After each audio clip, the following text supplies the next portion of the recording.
오늘의 이야기, 삶의 마지막에 새기고 싶은 한 문장 고요한 저녁, 잠시 눈을 감고 상상해 보시겠어요? 만약 당신의 삶이 한 권의 책으로 쓰여지고 그 마지막 페이지에 단 한 문장의 묘비명, 비문을 남길 수 있다면 당신은 어떤 글을 새기고 싶으신가요? 어떤 이는 위대한 업적을, 어떤 이는 뜨거웠던 사랑을, 또 어떤 이는 남겨진 이들을 향한 따뜻한 당부를 기록하고 싶을 겁니다. 오늘 우리는 한평생 신앙의 길을 걸어온 어느 노년의 성도가 자신의 삶을 돌아보며 고뇌했던 바로 그 한 문장에 대한 이야기를 나누고자 합니다. 오늘 이 이야기가 당신의 마음에 깊은 울림을 준다면 구독과 좋아요를 통해 더 많은 분들과 이 은혜를 나누어 주세요. 당신의 작은 손길이 누군가에게는 큰 위로와 희망이 될 수 있습니다. 이 채널을 통해 주님의 사랑이 더욱 널리 퍼져나가기를 소망하며 당신의 삶에 하나님의 축복이 가득하기를 기도합니다. 그럼 이제 조용한 마음으로 그의 이야기에 귀 기울여 보겠습니다. 내게 있는 가장 귀한 것, 나의 전부를 상징하는 향유 옥합. 그것을 깨뜨려 주님의 발 앞에 온전히 부어드리는 한 여인의 모습에서 우리는 헌신의 가장 순수한 형태를 봅니다. 삶이란 어쩌면 우리 각자에게 주어진 향유 옥합과 같을지도 모릅니다. 그 안에 담긴 시간과 재능, 사랑과 믿음을 어떻게 사용하고 마지막 순간 누구에게 온전히 드릴 것인가? 이것이 바로 우리 인생의 가장 중요한 질문일 것입니다. 여기 인생의 황혼역에서 자신의 향유 옥합을 어떻게 깨뜨려야 할지 깊이 묵상하는 한 사람이 있습니다. 그는 평생을 교회에 봉사한 장로입니다. 수많은 사람 앞에서 하나님의 말씀을 전했지만 이제 그는 자기 자신에게 가장 어려운 질문을 던지고 있었습니다. 나의 떠날 기약이 가까웠다. 나는 과연 내 자녀들과 세상에 어떤 마지막 말을 남길 수 있을까? 그의 어머니는 50살이라는 이른 나이에 세상을 떠나셨습니다. 어머니의 묘비에는 이런 글이 새겨져 있었습니다. 천국에서 만나자. 그리고 어머니가 남긴 성경책 유언에는 두 문장이 적혀 있었죠. 원수를 사랑하라. 그리고 천국에서 만나자. 묘지를 찾을 때마다 그 비문은 아들에게 신앙적인 도전이 되었고 삶의 이정표가 되었습니다. 이제 자신의 차례가 되었을 때 그는 사도 바울이 그의 영적 아들 디모데에게 남긴 마지막 유언과도 같은 고백을 떠올렸습니다. 디모데후서 4장 6절과 7절의 말씀입니다. 관제와 같이 내가 벌써 부어지고 나의 떠날 시각이 가까웠도다. 나는 선한 싸움을 싸우고 나의 달려갈 길을 마치고 믿음을 지켰으니. 관제와 같이 부어지고. 처음 들으면 참 어려운 말입니다. 관제란 구약시대 제물을 바칠 때 마지막 순서로 포도주나 기름 같은 액체를 제물 위에 붓는 의식이었습니다. 모든 것을 남김없이 쏟아붓는 완전한 헌신, 그리고 그 제사가 이제 끝났음을 알리는 마침의 의미를 담고 있죠. 사도 바울은 자신의 삶이 바로 하나님께 온전히 드려진 한 병의 포도주와 같았다고 고백하는 것입니다. 이제 마지막 한 방울까지 다 부어져 이 땅에서의 사명이 끝났음을 직감한 것입니다. 그는 생각했습니다. 나도 이 고백을 내 비문으로 삼고 싶다. 하지만 이내 깊은 고민에 빠졌습니다. 말씀을 다시 들여다볼수록 자신의 삶이 너무나도 부족하게 느껴졌기 때문입니다. 어린 시절 면도칼을 들고 여학생들의 고무줄을 끊고 도망치던 짓궂은 개구쟁이. 선생님께 붙잡혀 여학생들 교실에서 의자를 들고 벌을 서던 부끄러운 기억. 만약 아내가 자신의 과거를 다 알았다면 결혼하지 않았을지도 모른다고 웃으며 말하는 그의 모습에서 우리는 솔직하고 인간적인 고뇌를 엿볼 수 있습니다. 내가 과연 선한 싸움을 싸웠다고 말할 수 있는가? 달려갈 길을 다 마쳤다고 자부할 수 있는가? 믿음을 지켰노라 떳떳하게 고백할 수 있는가? 아무리 돌아보아도 부족하고 또 부족하고 후회되는 것투성이인 삶. 감히 위대한 사도의 고백을 자신의 것으로 삼아도 될까? 그는 망설였습니다.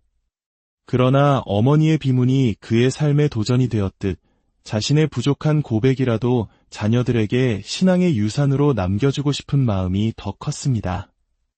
사도 바울처럼 모든 것을 완벽하게 이루지는 못했을지라도 그 길을 향해 평생 노력하고 또 노력하고 몸부림쳤다는 증거만이라도 남기고 싶었던 것입니다. 그리하여 그는 결심했습니다. 이 세 가지 고백의 의미를 평생 마음에 새기고 남은 생을 이 말씀대로 살아가기 위해 힘쓰겠노라고. 그리고 우리에게 그 깊은 의미를 나누어 줍니다. 첫째, 나는 선한 싸움을 싸웠다. 우리의 싸움은 혈과 육에 대한 것이 아닙니다. 눈에 보이는 적과 싸우는 것이 아니라 보이지 않는 악한 영들과 세상의 가치관과 그리고 무엇보다 우리 안에 도사리고 있는 나약함, 게으름, 무지, 죄성과 싸우는 것입니다.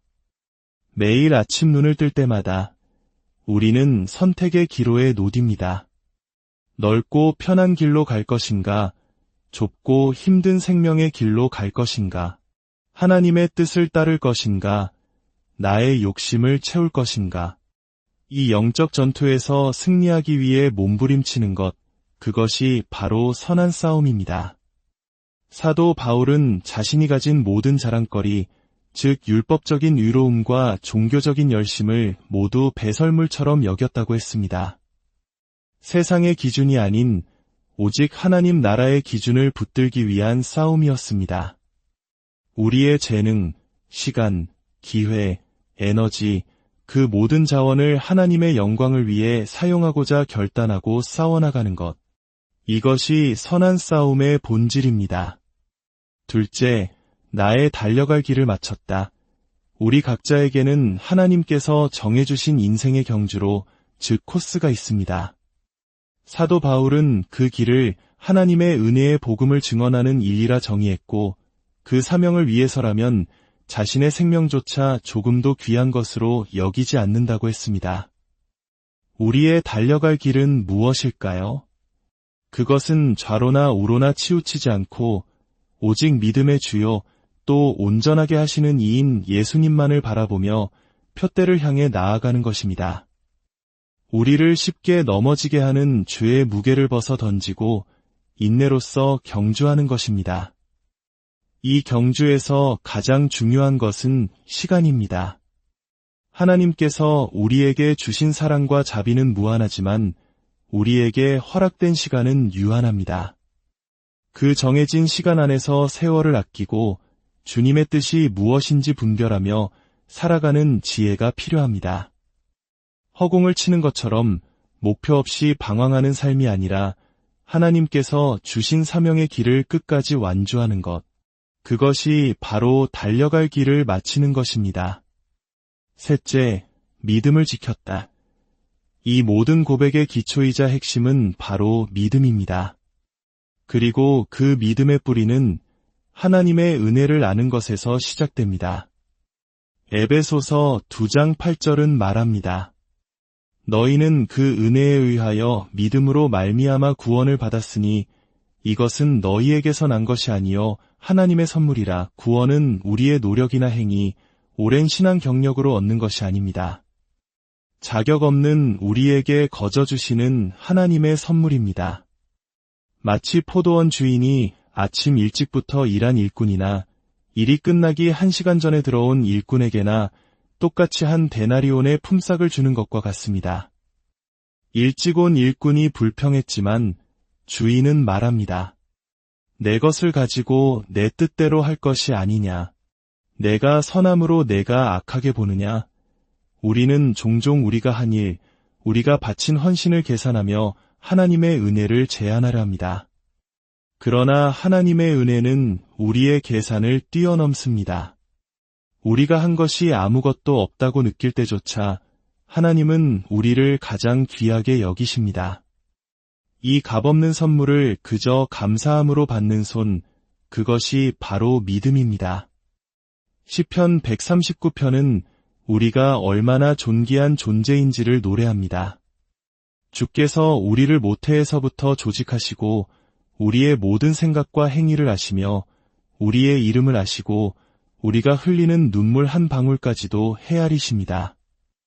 이 세상의 그 어떤 나무도 바람에 흩날려 떨어진 자신의 잎사귀가 어디로 갔는지 알지 못하지만 하나님께서는 낙엽과도 같은 우리 한 사람 한 사람을 기억하시고 끝까지 붙드십니다.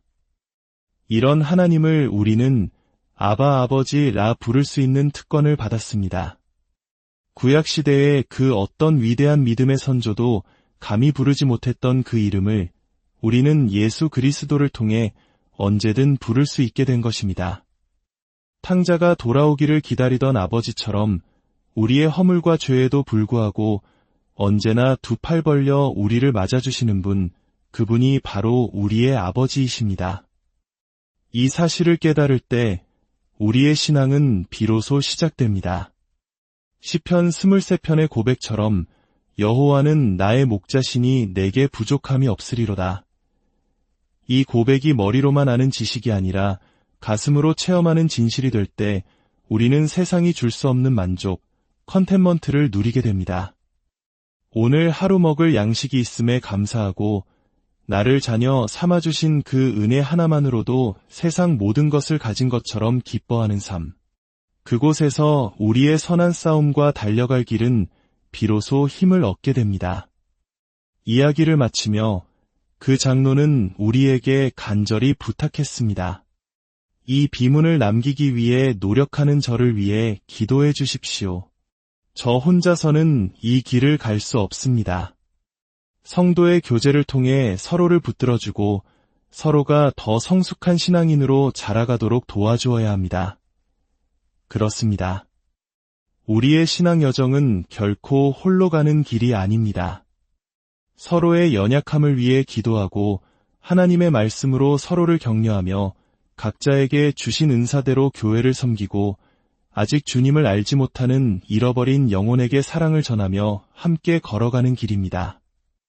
우리의 삶이, 우리의 행동이 우리가 전하는 말보다 더 큰 목소리로 하나님의 사랑을 증거하게 될 때 우리는 비로소 살아있는 복음이 될 수 있습니다. 이제 다시 처음의 질문으로 돌아가 봅니다. 당신의 삶 마지막에 어떤 한 문장을 남기고 싶으신가요? 나는 선한 싸움을 싸우고 나의 달려갈 길을 마치고 믿음을 지켰노라. 이 위대한 고백이 사도 바울만의 것이 아니라 오늘을 살아가는 저와 당신의 고백이 되기를 소망합니다. 부족하고 연약할지라도 날마다 주님의 은혜를 의지하여 믿음의 경주를 계속해 나아갈 때 주님께서는 우리의 수고가 결코 헛되지 않다고 말씀해 주실 것입니다. 그리고 마침내 본향에 이르는 날 잘하였도다. 착하고 충성된 종아 칭찬하며 우리를 맞아주실 것입니다. 잠시 기도하겠습니다.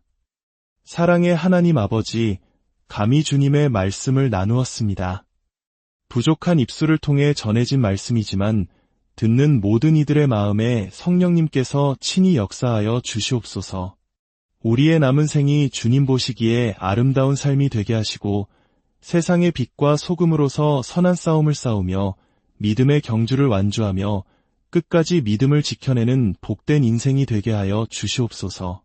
우리 각자의 삶이 하나님께 온전히 드려지는 향기로운 제물이 되기를 간절히 원하오며 우리를 구원하신 예수 그리스도의 이름으로 기도드립니다.